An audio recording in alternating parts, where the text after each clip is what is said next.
Olá, estamos aqui com mais uma parceria do Moda Par e do Instituto Cidade, com mais uma conversa.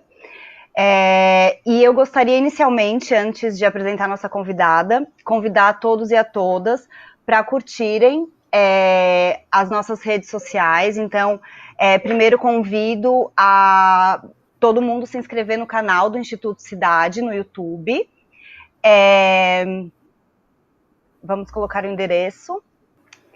Isso, esse é o canal do YouTube no Instituto Cidade, onde vocês encontram palestras, falas, reflexões sobre várias áreas, né, inclusive da moda, que é essa parceria que a gente está começando agora.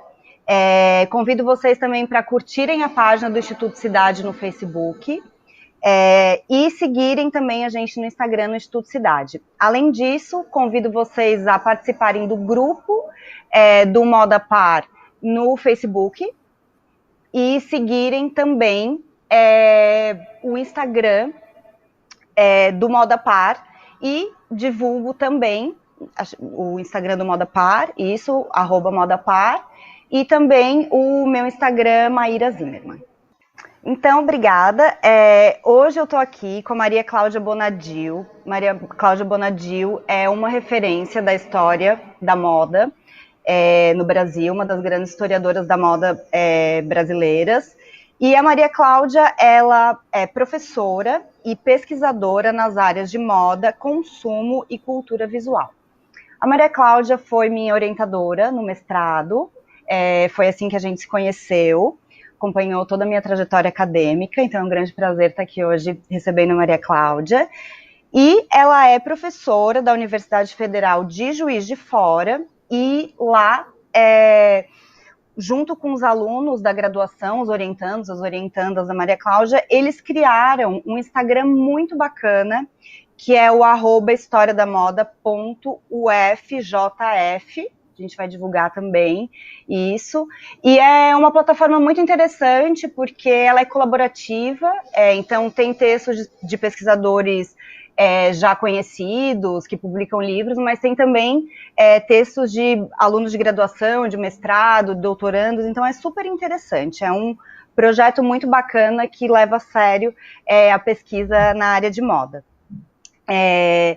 A Maria Cláudia, ela tem 2 livros publicados, o Moda e Sociabilidade, Mulheres e Consumo na São Paulo dos anos 20, e o livro Moda e Publicidade no Brasil nos anos 60, além de artigos científicos também, né, sempre na área de moda, consumo e cultura visual. Hoje, a gente vai falar aqui na nossa conversa sobre moda e cinema. A Maria Cláudia vai apresentar para a gente alguns filmes produzidos em diferentes períodos, mas que representam a antiguidade clássica.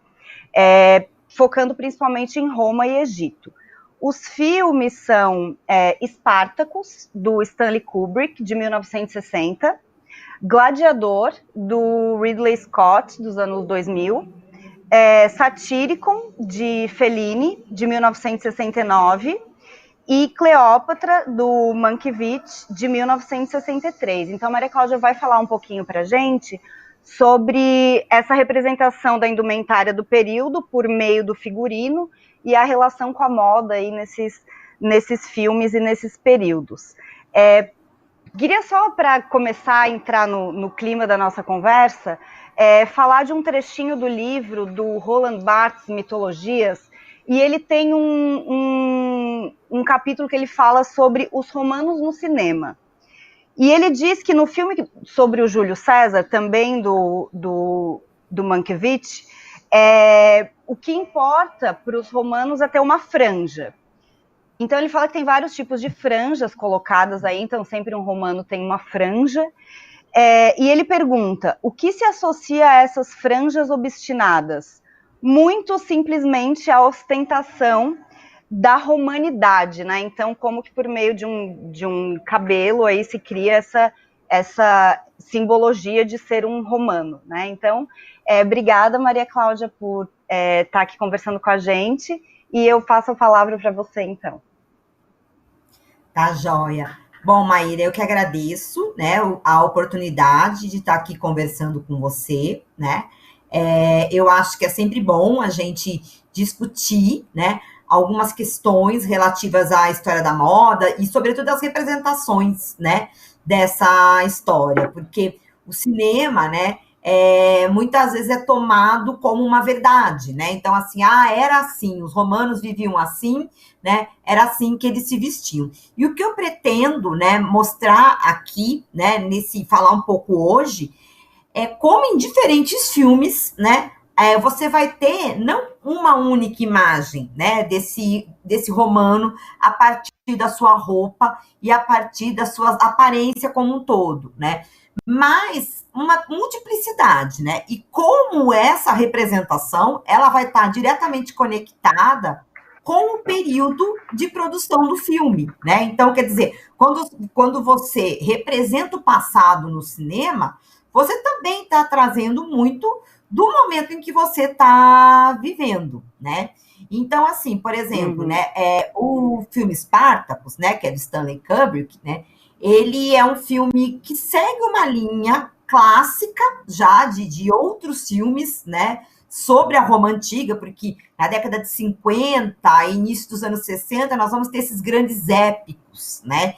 E eles vão, de uma certa maneira, cristalizar essa ideia da franja, né, que o Barthes coloca muito bem, né, e a ideia de alguns elementos dessa roupa, né, então a roupa do senador romano, a roupa do imperador romano, né, e a roupa do gladiador, né, então assim, o gladiador que é uma figura que aparece em muitos desses filmes, né, aí que mostram a Roma antiga.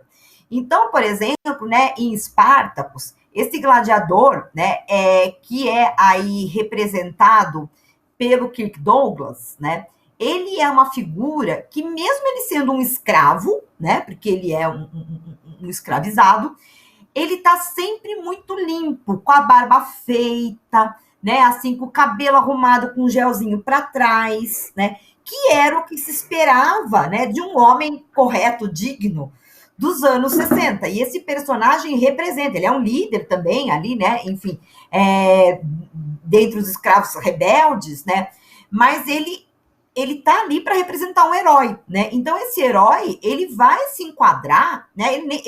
Como ele não é um imperador nem nada, existem muitos personagens ali que têm sim essa franjinha, né? Que a gente herda da escultura grega, né? Quer dizer, as esculturas trazem a franjinha, então a franjinha acaba entrando nos figurinos, né? Aí na verdade, na aparência, né? Em toda a concepção do personagem no cinema. Mas o gladiador, né, ele não usa essa franjinha, esse cabelo todo arrumado, né? Porque essa franja, inclusive, era todo um investimento, né, para você, né, ter aquele cabelo curto, né, arrumadinho. Mas o gladiador, então, ele foge do que era esse padrão, né, das pessoas de poder, das pessoas que pertenciam, né, a segmentos mais abastados da sociedade, mas ao mesmo tempo ele não pode aparecer todo desgrenhado, porque talvez, né, nos anos 60, ele não passaria uma imagem de confiabilidade, né, se ele fosse um gladiador de cabelo, né, assim, comprido, sem corte, né, com a barba por fazer. Então, né, acho que a gente pode ver as imagens agora, né, a gente vai ver, né, que o Kirk Douglas, ele tá sempre bem arrumado, né, outra coisa que é importante nessa imagem, né, do gladiador é que ele, né, é também um herói, né, aí no filme. Pode passar a próxima imagem, né? E a gente vai ver uma coisa interessante, que ele, assim, ele tá usando pouca roupa, né, em muitas cenas ele usa pouca roupa, e ele não tem, é claro que ele tem a musculatura feita, mas quando a gente compara, né, aí as duas imagens, né, do Kirk Douglas e do outro ator, a gente vai ver que o outro ator tem muito mais músculo, né? Então, assim, para a década de 60, né, o Kirk Douglas, obviamente, ele não era um fisiculturista, mas ele era, né, considerado um homem forte, né? E a gente vai ver, quando a gente for falar de gladiador, né, que perto do Russell Crowe, né, ele tem um corpo até que bem franzino, né? Então, por quê? Porque, né, já, né, no final da década de 90, início dos 2000, quando o filme chega ao cinema, você vai ter uma outra ideia de virilidade, né? Sobretudo para um homem que vai usar saia, né? Porque esses gladiadores, eles estão usando saia, né? Então, assim, pode passar a próxima imagem, por favor. Como a gente pode ver aqui, né? É um grupo de escravos, né? E aí também alguns soldados, e tá todo mundo usando saia, né? Mas olha também que coisa interessante, que as cores são super neutras, né?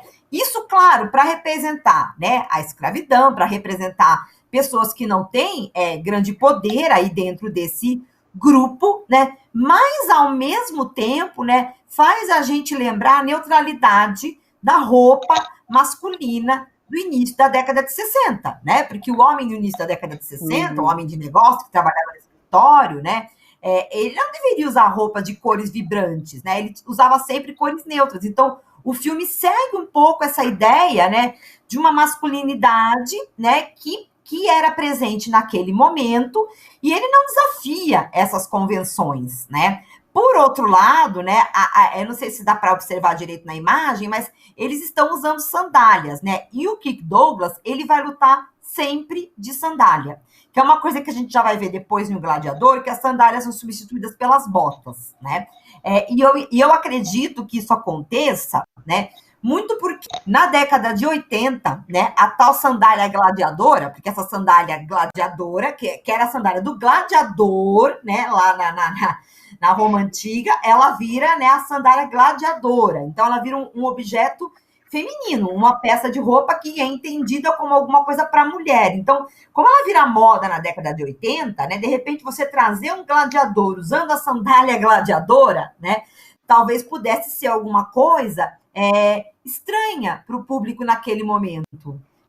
Então, Maria Cláudia, a gente pode concluir que os filmes, independente de representarem o mesmo período, eles vão receber as influências tanto do comportamento quanto da moda daquele determinado período. Seria mais ou menos por esse caminho?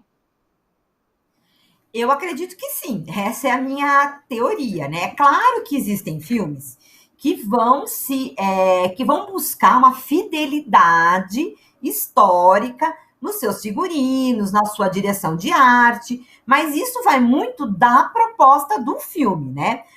Nesses filmes em específico que eu estou comentando aqui, é claro que existe uma pesquisa histórica, né? Até porque o espectador ele tem de reconhecer, né, essa Roma antiga dentro de um determinado imaginário, né, que já existe, que ele conhece lá dos livros da escola, né, que ele conhece de outros filmes que ele viu, né, então precisa, claro, que ter uma conexão, mas a gente vai perceber que há diferenças, né, ao longo dos filmes. Então, pode passar a próxima imagem, por favor.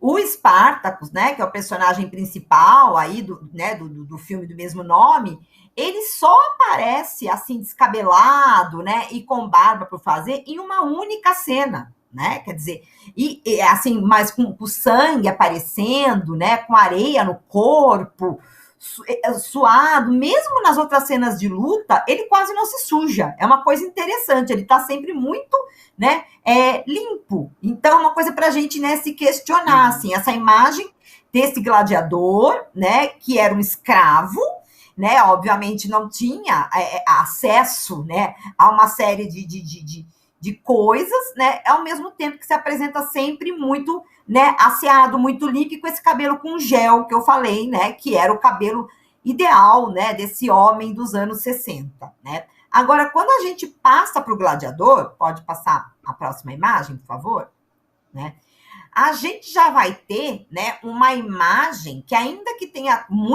converse muito, né, com o Spartacus, de um homem, por exemplo, mais forte, né? Inclusive, a própria roupa ressalta os ombros, que vai ter aí uma saia, né, mais comprida do que as saias, né, do Spartacus, de 1960, e também, né, não vai aparecer lutando de sandália, ele aparece com bota, né, o tempo todo, né, e a gente não vê realmente esse uso da sandália, até por esse motivo que eu já falei, que, né, que ela já tinha se tornado moda no período, né, então, para não haver essa associação, né. Então, a gente percebe que essa figura da virilidade, né, do que a gente hoje entende por virilidade, está muito mais presente, né, no Gladiador, né, do que no Spartacus, porque ele parece um homem arrumadinho demais, né, limpinho demais, para ser aí, né, um lutador da arena romana, né. Aí, mas de modo geral, ambos acabam se encaixando dentro de um padrão do que se espera, né, quando você fala, né, na Roma antiga, né, sobretudo nesse personagem, né, que são aí os gladiadores. E aí eu vou entrar num terceiro filme, né, que é o Satiricon, né, que é um Maria filme Cláudia, do Fellini, só antes né? de a gente entrar no Satiricon, eu só queria fazer um comentário. Tá, É vamos falar. curioso que Uhum. o Spartacus do Kirk Douglas, ele é menos sarado e menos vestido. O homem viril ali do Uhum. metrosexual, já que você colocou do Russell Crowe, é bem sarado e mais vestido, né? Então essa roupa, ele aparece mais pelo volume das roupas, como você colocou, né? Então é bem interessante perceber esse papel do figurino também, construindo esse corpo sarado. Exato. É. A roupa colabora muito nessa construção, né? Porque ele parece ainda mais forte, né? Eu selecionei poucas cenas, né? Mas a gente percebe que isso é muito presente, né? Mesmo no personagem, né, do Joaquim Fênix, pode passar a próxima imagem, né? Essa ideia da força, ela também aparece bastante, né? Ele faz a dor, o cômodos, né? E também aparece aí com uma armadura, né? Que amplia também o tamanho do ombro. Então, essa ideia, né? Ainda que o personagem do Cômodos ele tenha um quê, né?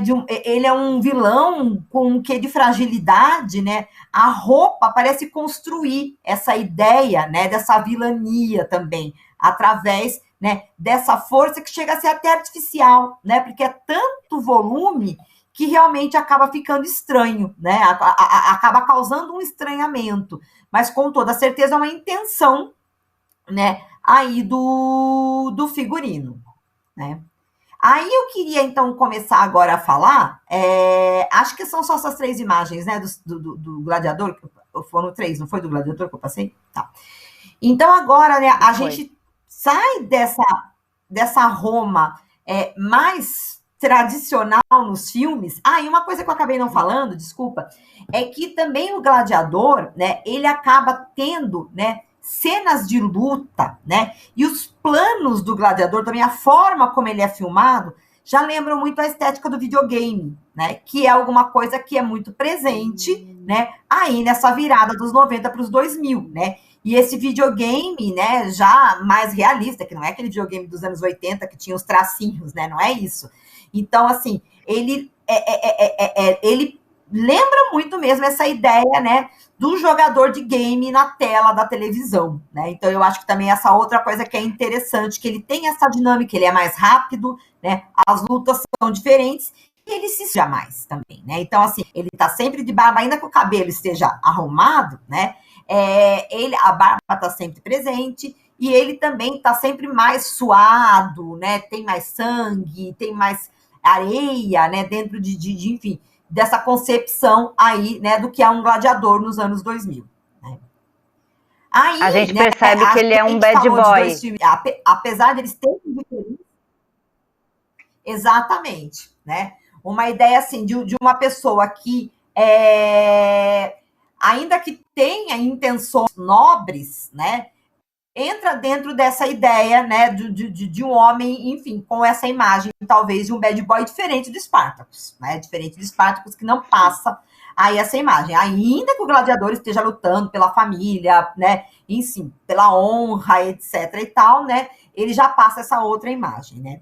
Agora, uma coisa interessante é que filmes como O Gladiador, Espartacus, Covardes, Júlio César, né? Enfim, uma infinidade de filmes que vão se passar na Roma Antiga, de modo geral, eles trazem esse homem romano sempre como muito viril, né? Ainda que em Espartacus tem um personagem, né?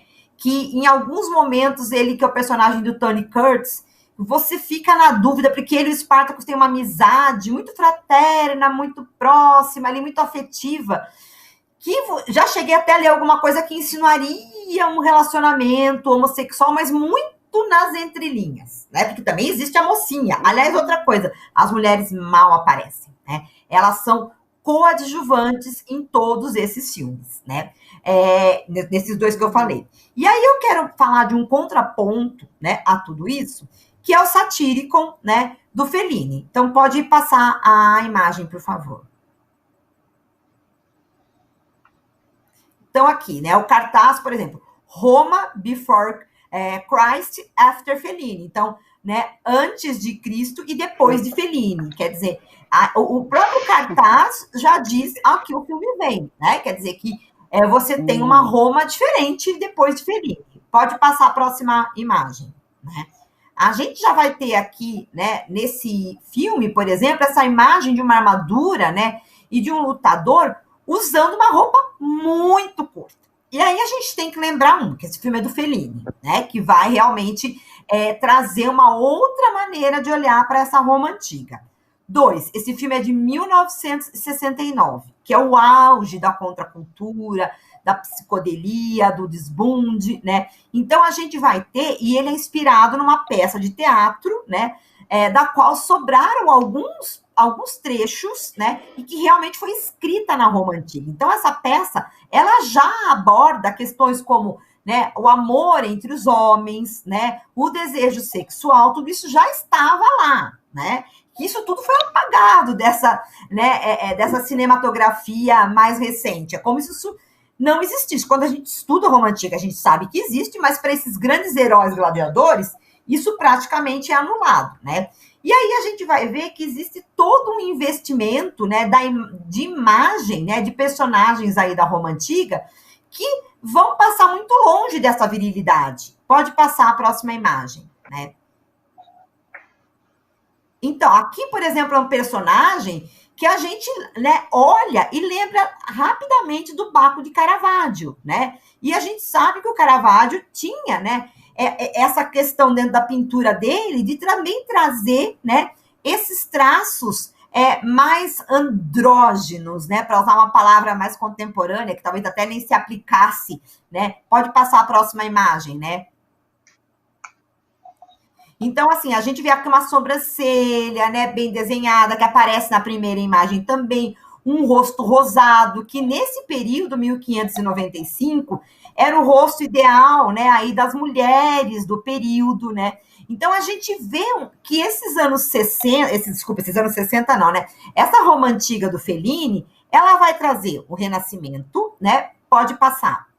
A gente vai ver, então, né, uma ideia de renascimento. A gente vai perceber, né, nessas túnicas de muitos personagens, né, uma influência, né, uma clara citação até ao Mariano Fortuny, né, e os seus vestidos plissados, né, que enfim, muito associado a essa ideia da moda produzida na Itália, porque o ateliê do Fortuny, né, ele fica em Veneza, né. Então, assim, ele vai trazer essas roupas romanas plissadas, já muito associada com um ícone, né, aí da moda italiana, né? Pode passar a próxima imagem, né?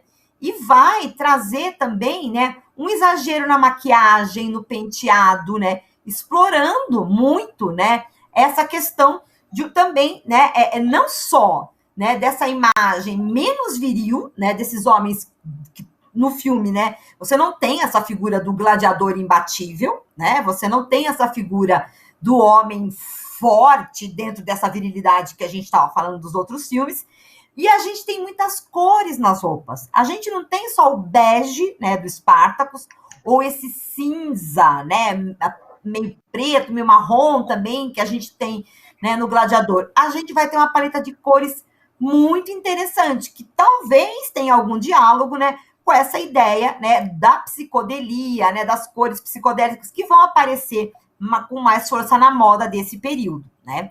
Então, podemos passar a próxima imagem. Aí, só para quem não conhece... Ah, não, desculpa.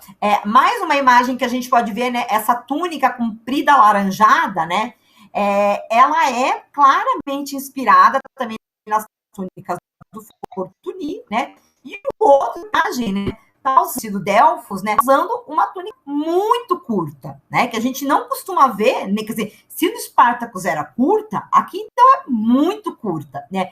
E a maquiagem de novo aparecendo. Agora pode passar a próxima imagem. Aí sim o vestido Delfos, né? Do Mariano Fortuny, né? Então a gente vai vendo a complexidade, quer dizer, claro que quando a gente vê essas túnicas soltas no corpo, a gente lembra da antiguidade clássica, a gente lembra da Grécia Antiga, a gente lembra da Roma Antiga, há influência entre as duas, né? Mas a gente percebe também, né, que o figurinista, né, ele vai realmente também trazer inspirações da cultura italiana, né? Pode passar a próxima imagem.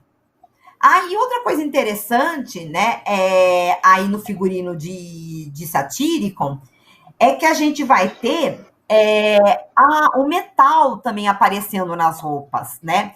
Que é uma coisa muito presente na moda, né, do final dos anos 60. Então, a gente vê nessa cena, que né, aí mais para o final do filme, e que tem um ritual, que traz uma ideia de um hedonismo, né, de um prazer, né, a ser experienciado naquele momento, as moças que estão aí nesse balanço, né, usando, né, aí uma espécie de um sutiã de metal, que é alguma coisa que o Paco Rabanne vai explorar, né, mas só o Paco Rabanne, né,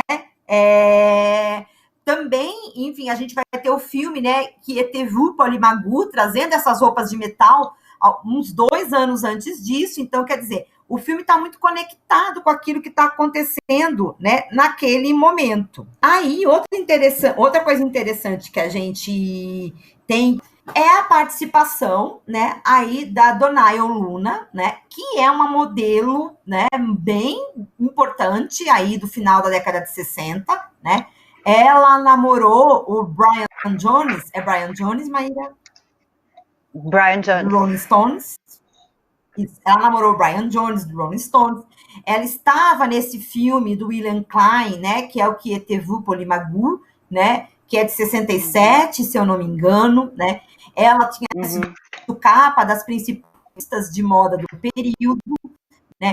Então, ela é uma figura dos anos 60, dessa segunda metade dos anos. E ela é a primeira modelo negra que vai ser na série de capas de revista. E ela também está aí no filme do Fellini, usando, né, a roupa de tecido e, ao mesmo tempo, o metal também aparecendo. Então, esses figurinos do Danilo Donati, né, são muito conectados com esse espírito do tempo, né? Quer dizer, é uma Roma muito diferente das outras. Inclusive, o exagero, né, nas joias, o exagero nos penteados, porque em Roma, aliás, isso é uma coisa importante da gente falar, a gente não tinha a dinâmica da moda, né? A gente tinha um vestuário que permanecia por muito tempo e que estava, né, associado ao papel social de cada um na sociedade. Então, a roupa do senador era a roupa do senador, né, a roupa do imperador, a roupa do soldado, né, o escravo, quer dizer, cada um podia ou não podia, você tinha as leis suntuárias que permitiam ou não, né, o uso de determinadas roupas, né, mas a gente ainda não tinha uma dinâmica da moda. Então, o interessante da gente pensar é que acaba, sobretudo em Satyricon, né, a moda, né, a cultura de moda dos anos 60 acaba sendo muito presente, né, no próprio filme, né? Então, quer dizer, é um filme que a gente, né, brinca, porque eu escrevi um artigo sobre esses 3 filmes, eu e a Renata Garrafoni, né, que é professora da Universidade Federal do Paraná, ainda não foi publicado, mas, né, vai sair num livro da própria Federal do Paraná, né, que o Satyricon é um filme hippie, né? Então, assim, e as roupas, por exemplo, né, do Mariano Fortuny, elas têm toda a conexão com essa ideia, né, do hippie, do solto no corpo, né, que permite, né, aí uma flexibilidade de movimentos, né, que permite, inclusive, ser usada sem o sutiã, né? Então, eu acho que tem esse diálogo bem, né, aí importante, né? E aí, Maria Cláudia, né, o último filme que eu gostaria... Quer comentar? Eu queria comentar, fazer uma relação com o que você estava falando, dessa liberdade maior que a gente vê nesse filme italiano, europeu, com esses filmes norte-americanos que tem uma coisa um pouco mais amarrada, né, que tem a ver com a narrativa do cinema. aí de Hollywood, digamos assim, esse, né, ali no bem dos anos 50, 60, esses já clássicos, e esses blockbusters, né, dos anos 2000 aí. Então é bem interessante realmente, porque essa Roma de Fellini é o desbunde, e é muito interessante porque a gente consegue ver essa questão do hedonismo, das práticas de prazer, de fruição do corpo, por meio de uma roupa mais assim, fácil, mais leve, mais fluida. Então, é bem interessante essa relação. E da maquiagem, né, no rosto dos homens também, eles aparecem muito maquiados, né? E no início do filme, logo no início, tem uma cena que um personagem aparece colocando o que parece ser um ácido na língua, porque ele coloca uma bolinha, né, na língua, e aí já começa assim a ficar mais solto, etc e tal. Então, quer dizer, né, é realmente uma coisa muito conectada com o momento, né? Ainda que parta que de todos eles, né, é o que parte de um texto da antiguidade. Só que o o Fellini quer mostrar é que a antiguidade não era essa caretice toda, né, que a gente costuma ver nos filmes de Hollywood, né? Eu não sou especialista, né, em Roma Antiga, tanto que esse texto que eu falei que eu escrevi junto com uma especialista, né, mas consigo fazer essas aproximações a partir aí do vestuário, né? E aí, enfim, para concluir, para não dizer que não falamos das mulheres, né, acho que o filme mais conhecido, né, assim, e que trata do Egito, mas também de Roma, porque Cleópatra vai para Roma, né, nesse filme de 4 horas, né, que hoje para a gente parece uma minissérie, né, porque é uma coisa de 4 horas, né, e que é o único filme dessa linhagem, né, que fala de antiguidade clássica e que mesmo hoje né, continua sendo produzido, muito impulsionado até, eu acredito, pelos videogames, né, é o Cleópatra, né, que é de 63, e que é o filme, e que vejam que curioso, é o único que é protagonizado por uma mulher, pela Elizabeth Taylor, né, e é o filme, pelo menos até onde eu sei, né, que entrou para o Guinness Book de maior troca de figurinos. São mais de 60 vestidos que a Cleópatra vai usar ao longo do filme. Né? Então é impressionante. Ele ganha o Oscar de figurino, né? Mas ele não tem quase nenhuma, né? Ele não é fidedigno, né, ao período. Ele não busca ser. Pelo contrário, ele traz elementos, né, aí importantes. Mas você vai ver que em muitos dos vestidos ela tá usando aquele sutiã de bojo pontudo, né? Que não existia na Roma Antiga, né? Então, assim, mas ela está com a silhueta, né? Que predominava nos anos 50, no início dos anos 60. Então, ela é a Cleópatra branca, de olho azul, com joias verdadeiras, muitas vezes no filme, né? Usando roupas que poderiam ser roupas da moda, né? Tanto é que a maquiagem dela acaba virando uma maquiagem que vai influenciar muita gente, né? Então eu acho bem interessante esse contraponto, porque se para esses personagens masculinos, né, assim, a troca de roupa é mínima, né? Ou pelo menos ela não deve chamar a atenção, né? Assim, de nossa, quantos figurinos, né? Ele usou. No caso da Cleópatra, além de ela ser uma rainha, né? Ela é essa mulher interpretada pela Elizabeth Taylor, que realmente chama muita atenção pelos seus figurinos, né? Aí, o primeiro que eu vou mostrar, pode passar a imagem, né? Então, a gente vê, né? Ele realmente, assim, ele traz, né, aí a Cleópatra, né, remetendo a deusa Ísis, né, lá do Egito Antigo, né? Esse arranjo na cabeça, ele é idêntico, né, a várias estátuas que representam essa deusa. Essa capa já é uma capa da Fênix, né? Porém, tudo isso é feito de lamê, né? Que é um tecido que não existia no Egito Antigo. E por que o lamê é usado? Para trazer essa ideia de poder, né? De brilho, né? De suntuosidade. Essa roupa ela usa na entrada dela, né? Em Roma, quando ela sai do Egito, né? E vai para Roma. Então, ela tem que causar essa impressão, né? E a roupa dela acaba parecendo realmente uma joia, né? Uma coisa que brilha, né? E ela está sempre muito maquiada. Pode passar a próxima imagem.